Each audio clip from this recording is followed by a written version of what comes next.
Sirens, Slammers, and Service, a podcast for female first responders by female first responders.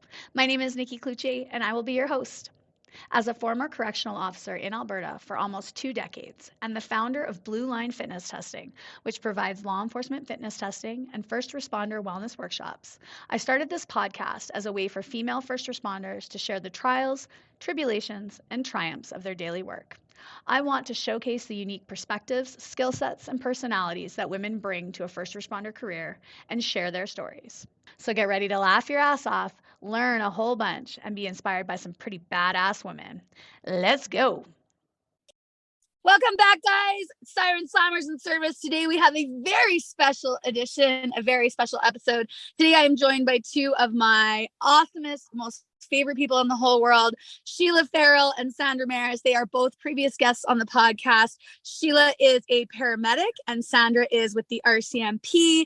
And today we are going to talk hot topic, female first responder uniforms and the absolute fucking shit show that they are. So welcome, ladies. So happy to have you. Hey, Nikki. Hello. So glad to have you guys back. Before we started recording, we've already started laughing about things that have happened with our uniforms and mistakes that we make that we will get into. But this one has been on my list since I actually started, like, even thinking about a podcast. This is one of the first things that I was like, this is what we need to talk about. We need to talk about fucking uniforms and how they're fucking brutal and they suck for females. So I'm so excited that you guys could join me and kind of talk about your agencies as well, because we've got AHS, we've got RCMP. I can bring you the Soul Gen kind of side of things for uniforms, but I think we can all agree that they are the worst, literally the worst. The awful, worst, worst thing ever. Awful.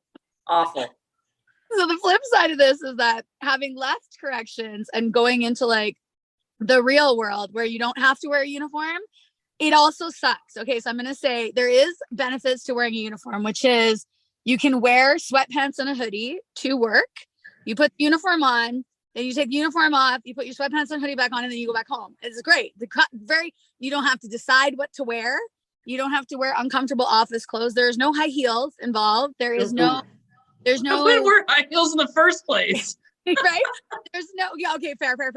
But there's no accessorizing. It's not like I need to pick like nice earrings to go with my uniform. I don't have like, your hair is always up. So that's another fucking bonus. Hair up, ponytail, bun, messy bun. Sheila has short hair, not even have to do it. Like, it's fucking glorious, right? So there are benefits to the uniform. I will say, I will vouch for that. But the vast majority of the time, the uniform fucking sucks balls. So yes. I'm going to delve right into it. I want to, I'll start just with a story that I have about my uniform. So I remember when I first started, I like, it was the big thing, right? You get fitted for your uniform. It's the very first ever like law enforcement job into uniform. And I was like, oh my God, this is so amazing. Like, I'm getting into a uniform. Like, oh my God. Right. And we had this awesome lady, Lynn, and she was our warehouse girl. And she was like the mother hen for all the females on the shift. She was amazing. We lost her a couple of years ago, devastating. And she passed away, and it was just the saddest funeral I've ever been to in my life. But she was amazing. So you would go down and she would get you fitted, right? And so, of course, for the boys, she's just whipping whatever fucking uniform at them. Didn't matter if it was used, didn't matter if it had come back as a return. She's fucking firing these uniforms at these guys. Go put this on, go try this on. And there's just like, in the warehouse, it was just like racks with like little shower curtains that was like the change room that you're supposed to go and try this stuff on. And so then she gets to me, and I was the only female in the class, and she's like, oh, hello. And I was like, hi. And she's like, okay, you are very short. And I was like, yes, I am. She's like, all of your pants will need to be hemmed. And I was like, yes, they will. And she was like, okay, here's some girl pants, go put them on. And I was like, okay, right, not knowing, total fucking rookie, not knowing. So I go into the change room and I put these girl pants on, and I cannot get them past my like thighs.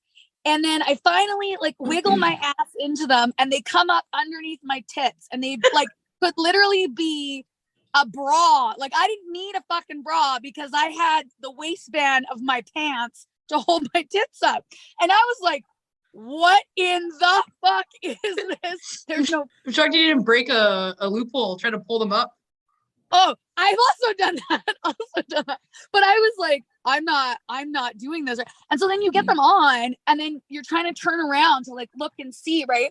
And all I can see is that the seam is like so tight up the crack of my ass. And I was like, I cannot wear these on a unit with male inmates. Like high camel toe in the front, fucking right up my ass crack in the back. And I was like, so then I don't want to come out because there's all these boys out there, right? And I'm like, from the curtain, right? So she comes and she peeks and she goes, oh, no, those will not do. And I was like, okay, good. Because I thought she was going to force me to wear these fucking pants, right? So she goes and she gets another pair of girls' pants. She brings it back. I probably tried on like 5 pairs of girls' pants. And then finally I was like, if I to not wear girl pants, I'm allowed to wear boy pants. And she was like, well, nobody's ever asked that before. And I was like, didn't I just try? Am I allowed to just try? And she was like, okay, sure. She's like, what size do you think you need? And I was like, oh, I don't know, 36 or something. So she goes, she gets them. I put them on. It's a fucking dream. It's a dream. They go on perfectly.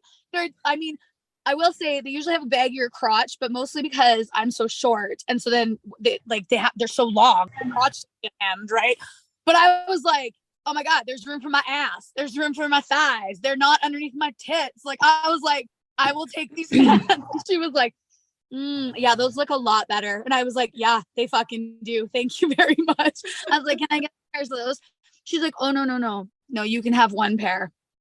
I was like, I'm sorry, what? I was like, what? She's like, yeah, you get 1 pair of pants. And I was like, we worked for 6 days in a row. She's like, yeah, 1 pair of pants. And I was just like, okay. And I just like took the pants, took the shirt. I think we got 2 shirts and 1 pair of pants. Took the pants, took the shirt, and I was like, okay, thank you. And like booted out the door, just like, I don't want to lose these pants because I've got these pants, so I'm gonna keep them. So that was my first like foray into the whole uniform fiasco that becomes the bane of our existence as we move through our career. I want to hit you guys up. What was yours when you first got in, or when you first had to get fitted, or something to do with your uniform? Hit me up with a good story. I'm going to start with you, Sheila. Hit me up. Okay. Well, I didn't have to go through the whole women pants thing because, well, I don't wear women's clothing. So I was very fortunate that way. So I went straight to the male pants. But for me, it was the material they would use. And of course, same thing. Crotch is huge. It's like I had MC Hammer pants on all the time. And it was so hard on calls when you're just like, I have so much extra material. And then the material that we had was like paper thin. And it was awful when you got like blood, bodily fluids. It would just absorb into your leg. And you're like, I can feel that on my leg. I don't like this. This is disgusting. Yeah. And I was like, oh, it was so bad. And of course, throughout the years, like of us changing with governments and all that stuff and different owners and everything, our uniforms change every year. We get a different service, and we don't have a warehouse like most police services have. We order it online, so you don't really have an opportunity to try things on. Oh no. And then you'll get it mailed to you, or I'll go to our main station. You go pick it up in a box. And then half time, it's not all your stuff's not in there. They're like, oh, it's on back order, or we don't have this anymore. So you just lose your points, which is really frustrating. When I first started, I remember getting my very first uniform and being so proud, of course. Like, it's my first job. I'm young. I'm like, I'm so honored to wear this, but man, was it unflattering. Like, it was just, it did not sit well. It's either tight in the shoulders, tight in the arms, or it just didn't fit the chest. And it was like when you're wearing a button-up shirt and like a nice shirt going out to like a banquet, rugby banquet or something, and it's super tight in the chest, and you have that little hole there, and you're just like, cool. I'm like, I have a big chest. Can we sort this out a little bit? Yeah. So that was really annoying. It's just trying to figure out what works best for me. And then you have all your equipment on top of that. So you have to have a good belt, and then pants that don't slide down on you, because I've had that happen to me on a call. Where I literally had to ask my partner to pull my pants up. I was holding a patient that was vomiting on a stretcher board. So I have them pushed over so they don't aspirate. So I have them off to the side, letting them to vomit. And I was like, my pants are falling down right now. And she's like, are you serious? I'm like, yes, I am dead serious right now. To be fair, I just lost a bunch of weight. I haven't changed my uniforms because it's a pain in the ass to get things changed. It takes weeks to get a sheet to get them altered. Then you got to go to a different place. And then it takes them forever. And it's just a headache. So I'm like, my pants are falling down. I need you to grab my pants. And my gloves are full of vomit. So I'm not touching my pants. And I've never worked with this person before. This was our first day hanging out with each other. And so she just gets up behind me and just hikes my pants up for me. And I'm like, thanks, bud. I think we just became best friends now. You're willing to pull my pants up for me. I'm like, I'll always remember this moment. And yeah, so like I was saying, like it's a headache to get anything altered. So unfortunately, it's still an issue to this day. And it's like, I've been doing this for a while, and every female at work, we all complain about uniforms. Yeah. Pants, shirts, belts, vests, like just getting a vest for yourself, getting it properly fitted for your chest, your stomach, everything. It is fucking headache. And I don't know why we still do this. Like, I feel like it's been how many years now that women are getting more into being a first responder. Let's change this. Yes. Let's find something that works. So like I was saying, I never had to go through the whole issue with women pants. I look at them, I'm like, that will fit my leg. So no, we're not doing that. And so I always wore men's pants. But again, got to get them altered because it looks like I'm wearing MC Hammer pants. Eventually, I decided to say, fuck it. I'm going to go buy my own stuff. And I'm like, I'm tired of being uncomfortable at work. I need to be comfortable. If I'm carrying patients, I'm in someone's house, I don't want to look sloppy. And that's like one of my biggest pet peeves at work. You want to look respectful because you are representing a whole entity. You're going to people's houses. The public looks at you, and now today everyone records you for everything. So I don't want to look sloppy. So every 2 years, I buy myself worth $300 to $400 worth of uniforms, just so I feel comfortable. I look professional, and I just wish work would just buy that brand. 511, best pants you'll ever wear for work. Good material. It doesn't absorb bodily fluids. It actually bounces off. They fit nice. They don't rip apart really easy. Like usually in about a year and a half, they start to get worn out because you're wearing them quite often. And so that's what I do all the time. Every couple of years, I go buy new pants, $100 a pair. And then of course the shirts are $120, which doesn't make any sense to me why a shirt's more expensive. And they just fit better. And you have more pockets. Yes. Anyone in EMS, we love pockets. So you can put everything into it and not on your belt. We don't like having a lot of stuff on our belt. I don't know how you guys do it as police officers and correctional officers. I don't know how you do it because I don't like too much shit on my belt. It's bad enough that I have, I think, 5 items on my belt. It just weighs it down. And going to the bathroom, you have to take everything off, and it's just it's such a headache. But yeah, we have this issue all the time. Every year we get posts on our Facebook pages, or you're just ranting in the hallway about pants. And the amount of times that certain women, I wouldn't say all women at work, do go get them tailored to fit very nicely to themselves. But they're usually new to the service. And they realize really quickly, do not do that. The first time you get into a tussle with a patient, it gets ripped. And now you're exposed, and they think they should wear a shirt underneath. And I was like, no, you wear shirts underneath and make sure you're safe. But you don't wear the appropriate underwear underneath. And you go to pick up a patient off the ground, like you're deadlifting somebody, like you and your partner are helping, and there goes the split. And now you have to get your work jacket and tie it. Try to finish the call because you can't stop. You can't ask for backup because you just ripped your pants. Depending how bad it is, maybe you might actually have to get some backup and maybe actually ask them for hot backup too, like get here quick. I'm exposing myself to random people. So it's been interesting watching rookies do that and make that mistake. And we're just like, they got to figure it out though. Yeah. The one thing I really do wish that we had, that you guys have, is the warehouse. I would like to be able, I wreck my uniform mid-shift. I would like to just go to a warehouse, be put out of service, rip over there, and be able to grab a shirt, grab some pants, and get back on the road. But we don't have that. It takes 6 months to get uniforms, and then half the time they don't fit. So that's why I buy my own stuff. And yes, it costs me money, but at least I'm comfortable and it's good material and it works. Do you get reimbursed for that? No, tax it. Like I'll put it into my taxes that it was work related, but that's about it. No, we do not. We're fighting for it, and we're also fighting for our employer to actually get us better material. Like stick to one that everyone buys. Like half the staff buys their own stuff. Yeah. And so I'm like, why don't we just do that? Because we have different sections in EMS that you can apply for, and they get the good stuff. They get the 511 everything, like proper stuff. They get fitted properly for it too. Why can't we just do that? Make it more points then. Like if I want cheapy cotton, wool, polyester, whatever, I'll use my points for that. But if I want good material and 511 brand, I'll use my points for that. Yeah. Give us an option. So when you say use your points for that, what does that mean? So every year, if you're a full-time employee, you get about 400 points for the year, and you can get equipment through that. So flashlight, winter gloves, a vest, boots, pants, shirts, t-shirt underneath, like anything that you really want, stethoscope, stuff like that. When I first started, we didn't have any of that. It was, you got one pair of pants and one shirt and a jacket. You bought your own boots, you brought your own stethoscope, your own belt.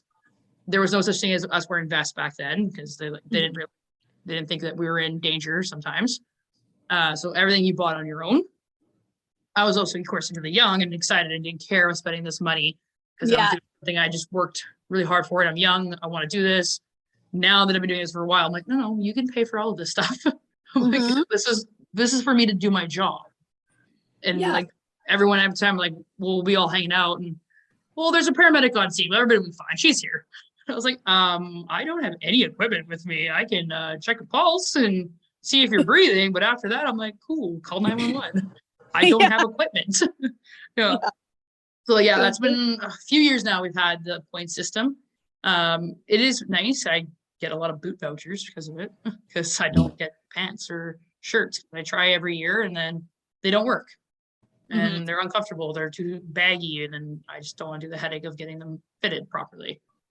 Yeah, that's what I do. I don't know. There's a few other people that do different things at work, or most of the guys don't give a crap. They just wear whatever they're given. And I'm like, and it fits them perfectly. And I'm like, oh, must be nice. Yeah. Well, that's my goal. That's my goal with this podcast is I'm going to share it widely, and hopefully some clothes provider that makes uniforms will hear our plea for help and decide that they're going to make a female. So again, any female entrepreneurs out there that make clothing that want to delve into the female uniform, girls, there is a fucking market for you here. They would make billions of dollars. Billions of dollars. Yes, billions of dollars. Okay, Sandra, hit me up, RCMP, because for you, however many years, 28 years with the RCMP, from what you started within Depot to what you're wearing now and all of the differences in between. Well, we'll start with our operational uniform. So as you know, women joined the force, started with the RCMP in 1974. So between 1974 and probably the early 90s, there wasn't a lot of changes to the women's uniform. And it wasn't until like the early 90s that they really started changing the women's uniform to be more uniform with the men. So we all look the same, right? No more of the skirts and pumps and all of that stuff. That was for the dress uniform. Yeah. So when we start talking about the getting into Depot, and they don't do it as much now. They don't do it all. But when we first got in, they started us out. You had your uniform shirt that you were given, and your tie, and everything had to be super crisp and ironed perfectly. But they started you out with what we called chocolate rockets. So we had these brown pants and running shoes, because you have to earn the right to wear the uniform. So that's how it works at Depot. You have to earn the uniform, and you have to earn it by piece, and you earn it as a troop. Okay. So we wound up, we started with these, what we call chocolate rockets. And they were, I swear to God, they were just pants that they found somewhere, but they were huge. They were way too big on all of us, but you had to wear them. You'd cinch your belt up and you'd wear them with your run. You looked horrible. We looked absolutely horrible, but they were the most comfortable pants I think I've ever worn in my entire life. I'll tell you right now.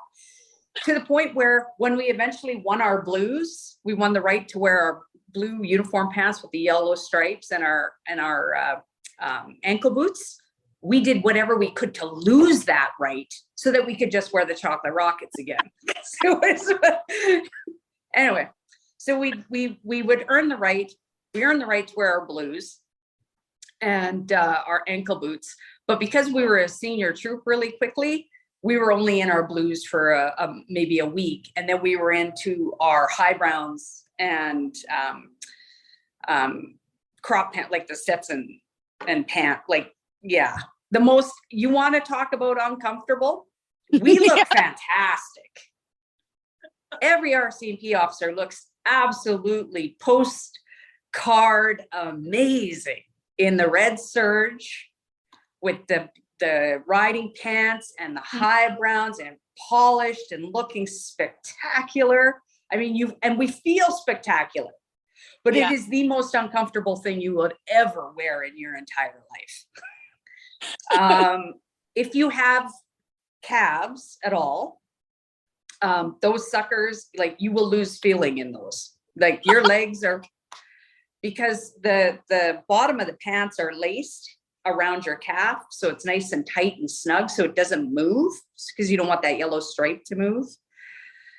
And then if your calves grow at all, like mine have over the years, then the boots don't fit, so you have to go get them stretched. And if you don't get them stretched, then you're going to lose circulation in your legs when you're wearing them. I've had to get those pants cut off of me before because my legs swelled up while I was in them. And we couldn't get them off. No word about it. You need a paramedic just to cut them off. Yeah, for we you. did. We're like, I need these cut off now.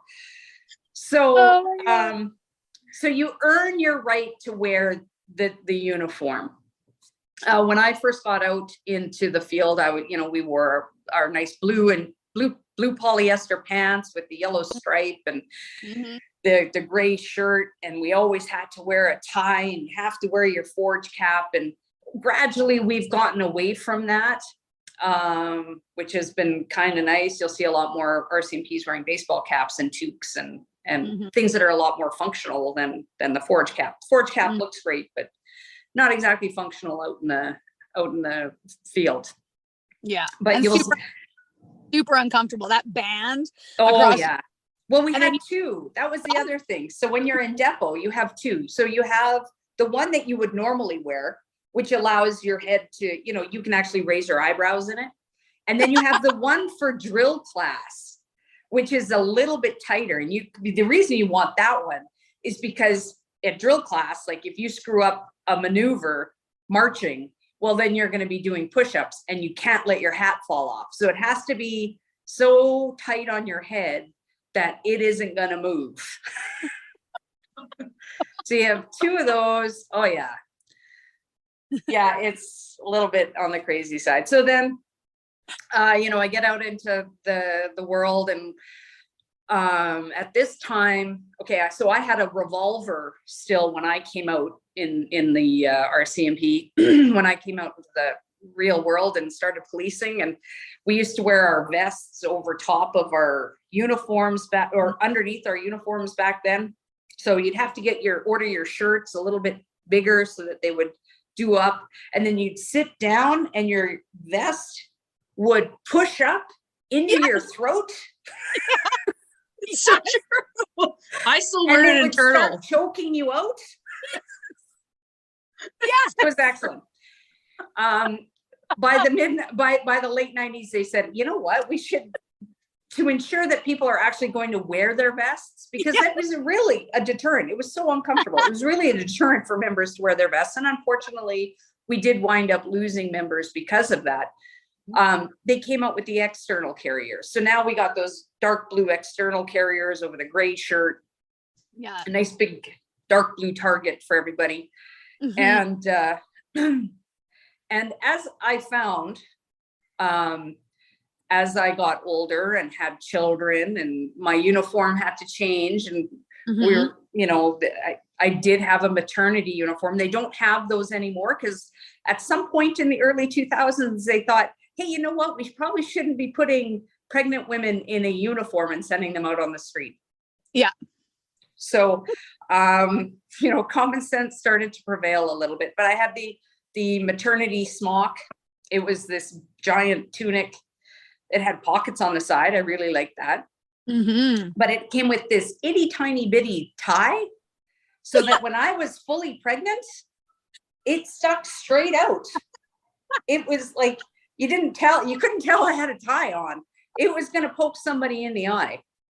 So we finally got rid of those. And we had the actual maternity pants, like with the yellow stripe, no pockets in them, because eventually I just outgrew those too, because I became giant with my children. But yeah, we had those horrible uniforms. And then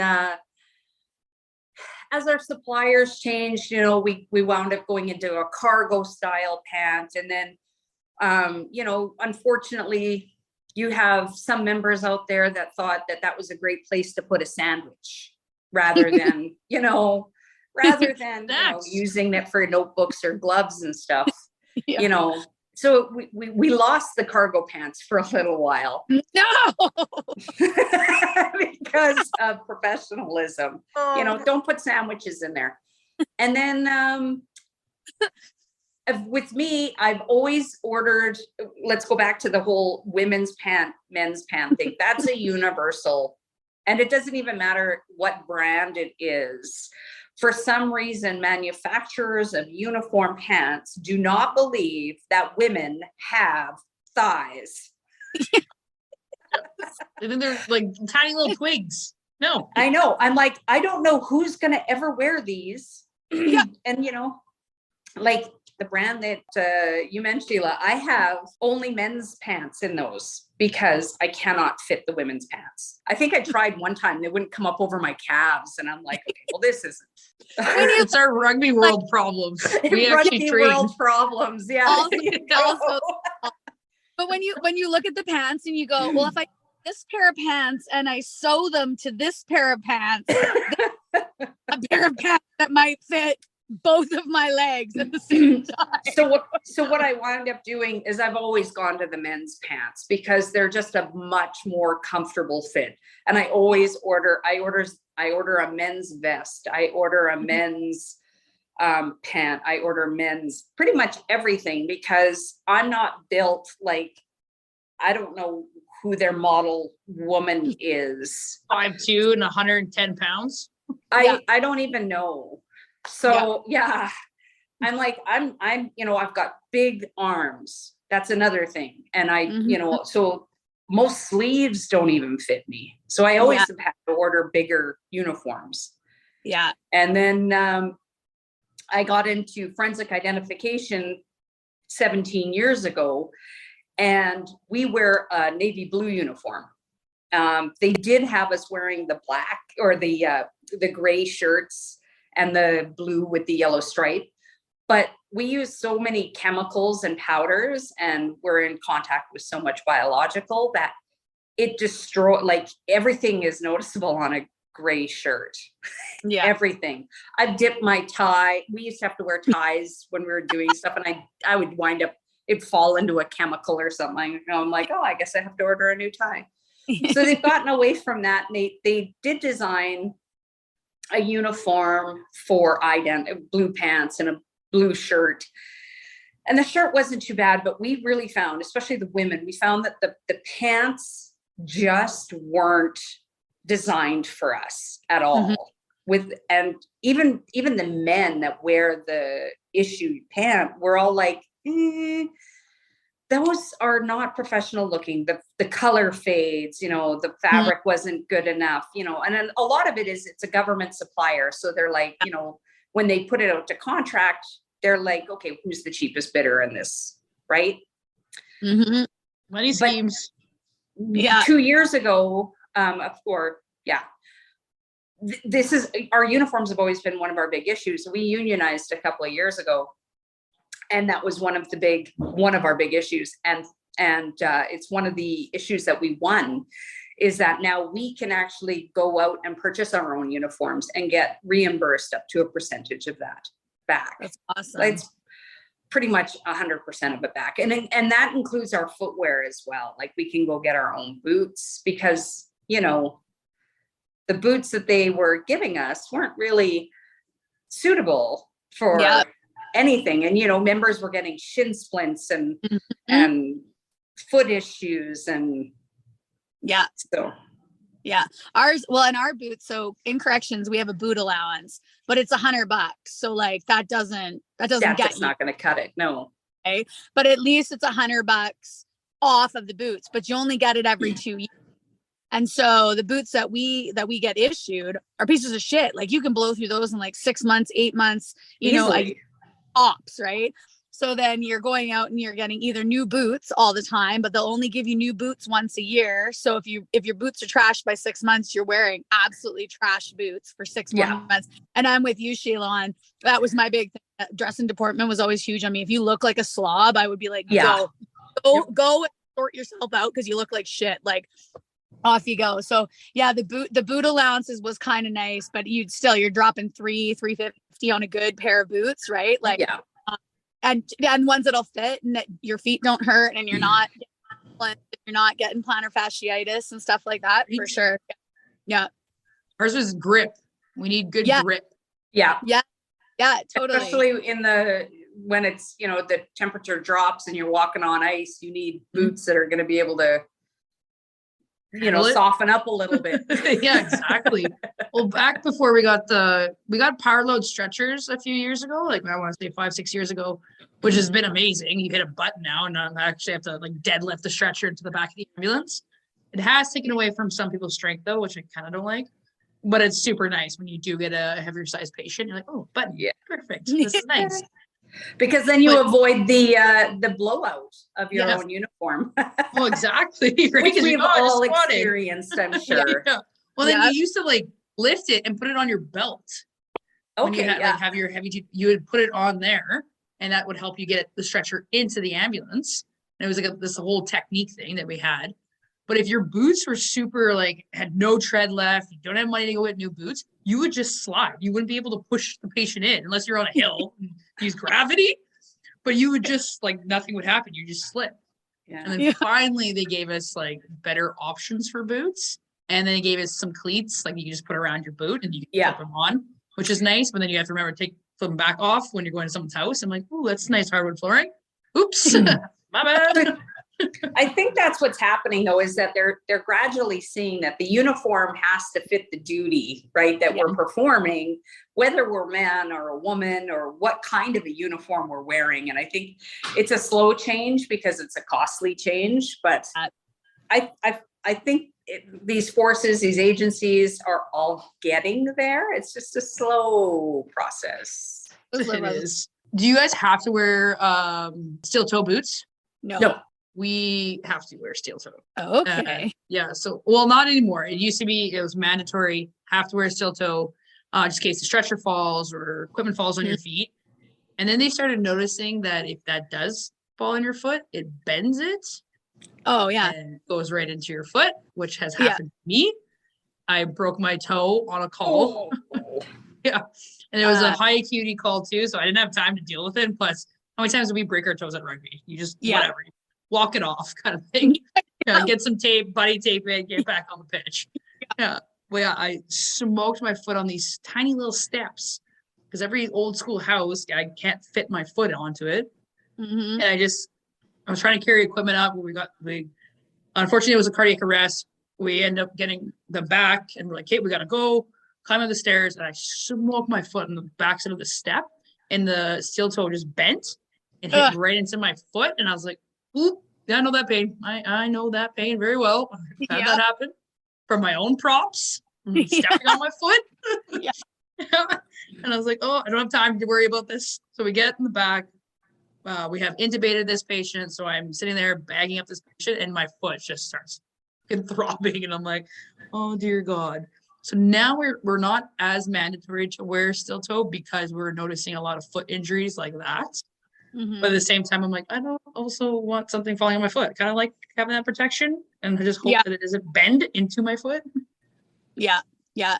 I going back to what you guys were saying about shirts. So like that was a trade-off for me, as I had to like pick. So I needed men's pants. Men's shirts are tapered. So big shoulders, and then because they go usually more of a triangle shape, a guy, right? Tapered at the waist.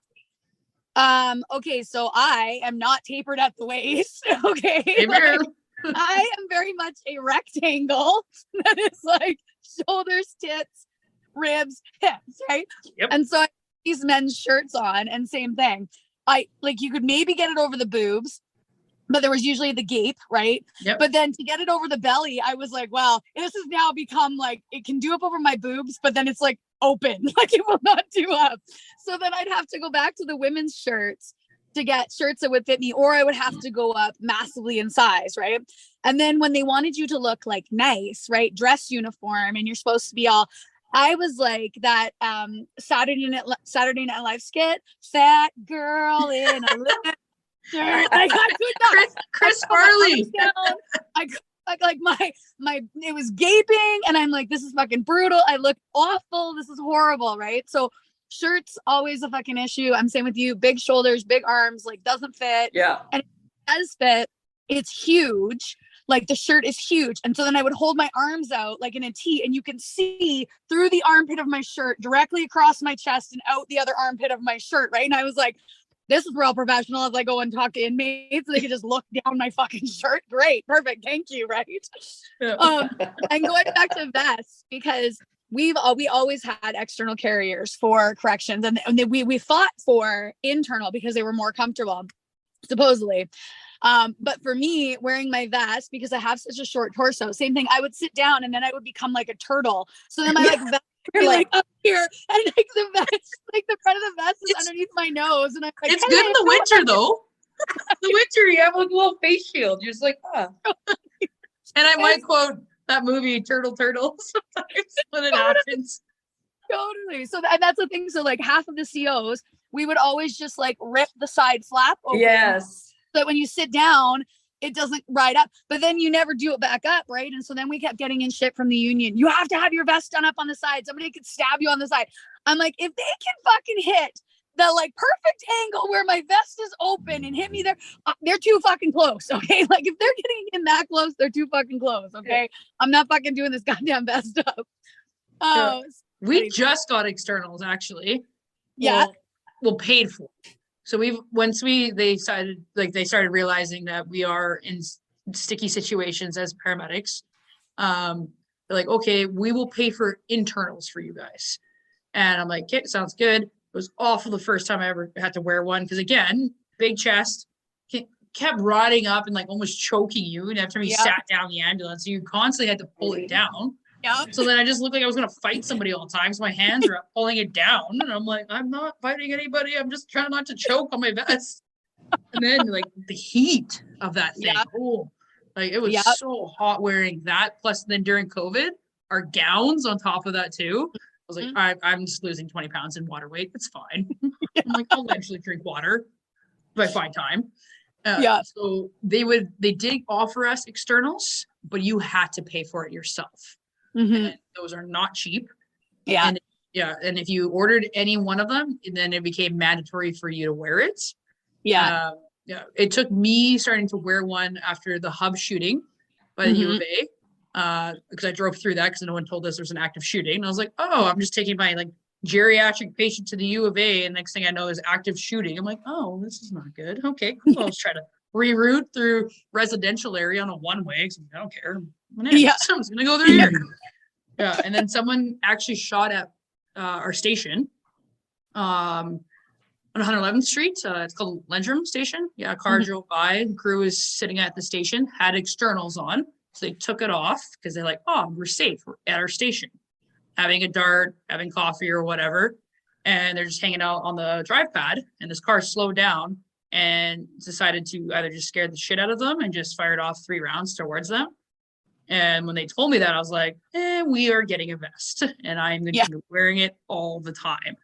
And I like the internal because it didn't give me that option of taking it off, because I had to take off the uniform shirt and everything. It was just a headache. Now that we have these, like, now that they're actually paying for us to have external ones, and it actually says paramedic on the back of it, so people don't get us mixed up. They actually look pretty sharp. They're not bad. And there's a slot for our radio now on it too, which is really nice. And so it's set up on the belt, which we all know it messes up with your hip alignment, and then that's why you get back pain, all that stuff. So I'm like thinking about ordering it, but at the same time, I do feel like it's a bullseye. Yeah. Like, you're gonna grab me. You're not gonna hit here now. You're gonna hit at my head now. Yeah. And it's a pull thing. They can grab onto me really easily, and I don't want that. So I still like my external or my internal, but these externals are looking pretry nice. They're looking sharp. Look very professional. So maybe I'll order one this time, and maybe it won't choke me. Yeah. Well, and hopefully they've got them so that they fit a little bit better, right? Because like you said, that's the other thing. When you start adding on your belt, and then you got the external, and if it doesn't fit properly with your belt, then your belt is pushing it up, or it's pushing your belt down, and then you're constantly adjusting your belt and you're fucking around, right? Yep. And going back to the material, so I have a really funny blowout story that was like fucking mortifying, and thank God we had an in-house warehouse. So when we first had our pants, dude, they were actually really good quality. They were this thick, like soft material, cargo. They were just awesome. They fit super good. And you know, they were great. I love them. And so of course, then you wear them until they're like rags on your body, because you know that you can't get new pants. And if you do get new pants, they're not going to be the good ones, right? Yep. And during the time, the government had gone to a new pants contractor, and the new ones were fucking awful. They were the thinnest material, again, like just like you said, Sheebs, like so thin, like the air would blow through them, and your legs would freeze, like walking from the parking lot to the building. And they were almost see-through, like you could hold them up and look through them. And I was like, again, what the fuck? Like, what's the point of me wearing this? Yes, right? Yeah. So I held on to my like soft, awesome, best fitting pants ever to like literally the very last second. And I was the supervisor on the 3rd floor, which was all like medium security guys, and they had just done a search. And so when they search, they fucking haul out piles of garbage, like tons of extra shit that the inmates are hoarding, whatever. So there's usually like 3 to 4 big garbage bags by the door filled with all the shit that they pulled out from the search. And so as a CO3, you're supposed to go around after they're done searching, check in each of the cells, like, hey, do you have everything? Like, did something get taken that wasn't supposed to get taken? You know, because sometimes they'll throw out canteen, or they'll throw out, you know, a picture that the inmate wanted or drew or something. And it's like, okay, yeah, I'll go get that back for you. Like, this isn't fucking, you're not going to break out of jail with this picture that you drew. So here you go. And so I'd done my round. And I come down, and so the door to the unit basically faces all of the cells. So all of the cells are like looking out, and all of the inmates are at their windows, right? Because now they know the search is over. As soon as I leave, they're going to get cracked back out and be able to come back out into the common area and get back on the phone and watch TV, right? And so I'm like, oh, I'll do the, you know, the boys a solid. I'll take the garbage out. And so I fucking bent down to pick up the garbage bags. Ow! My pants ripped from the base of my belt to the top of my vagina, like exploded. Like they fucking, and not even a little guy. Like they weren't tight. They were just so fucking old. So then I immediately was like, yoink, like stood up as straight as fast as I could. And I was like, holy fuck, grabbed the garbage bag, like put it behind me, and like shuffled out of the unit. And I got to the hallway and was like, oh my, what the fuck do I do? Because now I'm on the 3rd floor. I still have to walk the whole fucking jail to go downstairs to the warehouse to get new fucking pants, right? Well, what happens? My boss comes up, and I'm literally like leaning against the wall, like, I don't know what to do here. Like, I'm like in panic. And the boss comes up and he goes, what are you doing, Nikki? And I was like, well, sir, I have a little bit of an issue. And I'm going to need some new pants. And he was like, you're not getting any fucking new pants, Nikki. Like, now is not the time to be getting new pants. Like, what the fuck? And I'm like, well, sir, I really need some new pants. And he's like, and because he's looking at me from the front, and they look fine, right? He's like, you're not getting any new pants, Nikki. Like there's this and this and this. And I was like, sir, I really need some new pants. And he's like, why? So and I was like, well, so I turned around and bent over and he was like, oh my God, Nikki. He asked for it. He asked for that. Gives me this garbage bag to like put behind me as we like walk of shame down to the warehouse to get new pants. And I'm like, thank you, sir. But then because they're not hemmed, I had to like staple them up. Oh, I've done that. Stay hemmed for the rest of my shift. So like I'm walking around with literally staples holding my fucking pants up for the next 4 hours of my shift. And I was like, yeah, that was not a good thing. I probably should have got some new pants before this point in my life. Like, fuck, I'm an idiot, right? Like, hey, we do the same thing at rugby though. You get a good pair of rugby shorts. You never let them wear go. them. Yeah. Until they're literally disintegrating off of you. This is true. Totally. Oh my God. Have you guys had any blowouts? Has anybody had blowouts like that? Not that bad. I've had the side seam rip. There was just like a little tear in my pocket. Because we do have like a pocket knife there, or some of us do. Because sometimes scissors just don't do the job. And so it kind of tore my pants a little bit, and then the inside seam was falling out. And this is before I was buying 511 pants. And I was like, oh, whatever, it's just our material, it's shitty. And we have the cargo shorts because we have equipment in our side pockets as well. And I'm like, oh, whatever. So I go to grab something. I can't remember what I was doing. And I like hit it a little bit on something, snuck on something, and just completely ripped the whole side of my pants off. And I'm like, cool, rocking half a booty short. And I'm like, I don't think I ever thought I would wear something like this before in my life. Like, and my partner's like, you good? And I was like, I think we need to go to the hospital. Like, and this like patient wasn't in like high acuity, like it was nothing like why we're there kind of situation. I'm like, you want to go? And they're like, yeah. I'm like, let's go. My half of my leg is just showing out now. That's like, oh God. So what is as bad as like from crotch to back? Wasn't that bad? I've definitely had a few crotch blowouts, like just because of the nature of my work, and I go down into that deep squat, beautiful prop position, wide leg stance, and I will just rip my pants. That's my own fault. That's you can't blame it on anybody else. You're like, damn it. I've done that on more than one occasion. Unfortunately, I'm sewing up the crotch of my pants. I'm like, I did it again. Jeez. I'm 34, and I actually get my mom to do that for me still. That's awesome. Yeah. Like, Mom, can you fix my pants for me? That's what moms are for. Yep. Well, and speaking of moms, like our warehouse lady, like mom of the shift, she was the one who knew first out of anybody at the jail when a female staff was pregnant, right? Or when you were losing or gaining weight, right? Yeah. So you would go down, if you were gaining weight, you would go down and be like, Lynn, I need some new pants. And she'd be like, okay, what size do you need? And you're like, I don't know. And then you'd go through it all. Or then you'd go down and you'd be like, Lynn, I need some new pants. She'd be like, yeah, look good, girl. Here you go, right? Or you'd go down, and when you didn't want to tell anybody that you were pregnant, you'd go down, you'd be like, Lynn, I need some new pants. And then she'd stop and she'd like look at you, and she'd kind of give you the up and down, and she'd be like, and she'd give you the face like, and you'd be like, yeah. And then, she would celebrate with that. Like, she was amazing. We loved her. That she knew who was pregnant. And it's crazy. So like you talk about maternity uniforms. When I first got pregnant with my oldest, who's 13 now. So that was 2008. 13? Yeah, she's 13. I know. Isn't that fucking crazy? Oh, shit. Yeah. 2008, and I got pregnant, and there was one girl or two girls before me that had gotten pregnant the year before. And so I was like, well, what did you wear for maternity uniform? They're like, well, nothing. There is no maternity uniform in corrections. And I was like, what? I'm like, what the fuck are we supposed to wear? And we were supposed to still be out on the floors. Like, sometimes they would put us in central, which is like where you're running all the like doors and stuff like that. But sometimes you were out on the floor until you were really, really big, right? And so I'm like, well, what the fuck am I supposed to wear? I'm a supervisor. So I still have to be on the floor. Like, it's not like they can't put me in central because there's not a supervisor spot in central. So I was like, well, fuck, what am I going to do? Right.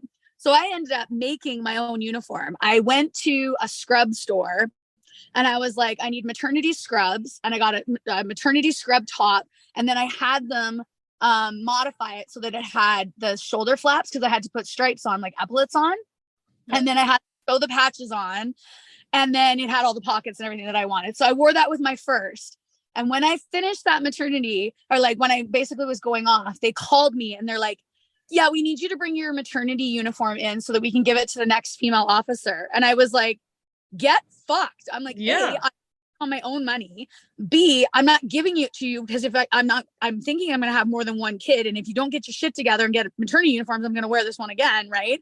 And they literally wanted mine. And every girl after me that got pregnant had to go and basically do what I did, make their own uniform. And so I said to the director as I was leaving, I was like, dude, like, if you think that like the girls at this jail are done having babies, like this is just the start. We're all the same age. Like we're all going to be going bing, bing, bing, bing, bing in succession. So you better get your shit together. Well, by the time I was pregnant with my second, they had this maternity uniform and it was fucking awful. It was this giant tunic and they only had like 9-month pregnant size or like 3-month pregnant size, right? So 3 months, well, that lasts for like the first 6 weeks for me, right? So then I was in a 9-month pregnant, like it was like a fucking tent, like flapping around me. And it was white because we went to white shirts and then maternity pants, but the maternity pants didn't fit. So I ended up wearing like Lululemon, like just like regular black pants for my whole entire second freaking maternity, like second pregnancy. Walking around. One inmate was like, are you wearing Lululemons? I was like, shut up. We're not talking about it. He's like, is that your uniform? They gave you Lululemons? I was like, no, they fucking did not. Like that. We're not talking about this. Fuck shit all. That thing. This is bullshit. Yeah. And then finally by the third one, they had like a semblance of a maternity uniform, but it still didn't fit. Like the pants would always fall down. The shirt was like huge. Like again, like all the way through the armpits, like you're wearing a fucking tent. And I was like, this is bullshit. I fucking hate this uniform. So like, I just can't get over that we haven't grown from this. Like, totally. We haven't learned. Yeah, totally. This is constantly still a headache to this day. Yeah. Well, see, now with our agency, there is no maternity uniform anymore because they don't want to put us they wouldn't want to put a pregnant person in any kind of jeopardy by having them in a uniform. So they would say they're just pulling them off duty and putting them in admin? In an admin position, yeah. And then they're in just civvies? Yep. Yeah. Yeah. That would be good. That would be way more comfortable. Way more comfortable. Yeah. So for my second one, I was in civvies the entire time. Yeah, that's good. That's comfy. Sheebs is like, I don't have that problem. I'm good. Yeah, not happening. But I remember being on the road and I was probably, so my crew knew I was pregnant, but I hadn't put any paperwork to get myself off like put into an admin position yet. Like I was still playing rugby up until like I was almost 3 months. Yeah. So you and Nikki. Like, right? With like another kid on an arm too. And I'm like, damn, these women are badass. It was like, that's just what we did. So yeah. I remember we were out on this reserve and we get into this fight with these guys. And my partner and I, we've got the bad guys in the back and we're coming back into town. And he looks over at me, he slams on the brakes, puts it into park, yells at me. You are pregnant and you should not be getting into fights out there. Oh yeah. You're like, you. Like, thank you. I will definitely I will submit my forms now. I'm so sorry. That happens a lot with us too. Like I have lots of coworkers that have been pregnant and like they wait a certain time, of course, to tell us. And then we always ask, like, when are you thinking you're gonna go off the road and stuff? Because we don't have an admin section. If you are a road staff member, that is it. Like there's no okay, you can go work in the office. Like that's a separate hiring process. Yeah. Mm-hmm. So like they stay on truck sometimes up till there's 6-7 months until the doc says, nope, you're done, bed rest, or they make a decision. But then you're going into that mat leave already. So it's like, well, then my kid's going to be 6 weeks old and I have to come back to work. Yeah. So they're slowly making all that stuff like a little bit easier for anyone that is pregnant at work. But at the same time, I'm like, do you really want to be on truck when you're like 6 months pregnant? Like the thought of like squatting and like picking up a patient off the ground, or this morning sickness that lasts all day. And like we're going to disgusting calls that someone has, I don't know, stomach flu and their things are coming out from both ends. And you're just like, I'm already gagging a little bit on this one and you're pregnant. Yeah. And like, I was like, what do you need me to do? How can I help you? Yeah. You guys, this has been amazing, but I'm going to have to wrap it up. I'm so glad that you guys shared your time with me today, shared your stories. I fucking laughed hard today, you guys. My face hurts from laughing. It's so funny. So I'm going to use this podcast as a plea to any uniform providers out there to get your fucking shit together and give us a uniform that fits nicely and doesn't make us look like shit and is functional and comfortable and made of good material, and give it to us at a reasonable price, or our stupid fucking agencies will buy it. Okay. That's and that's that. Yeah. Mic drop that. All right, ladies, have an amazing rest of your day. Thanks for joining me. And I love you guys. Love you too. Yeah, you too.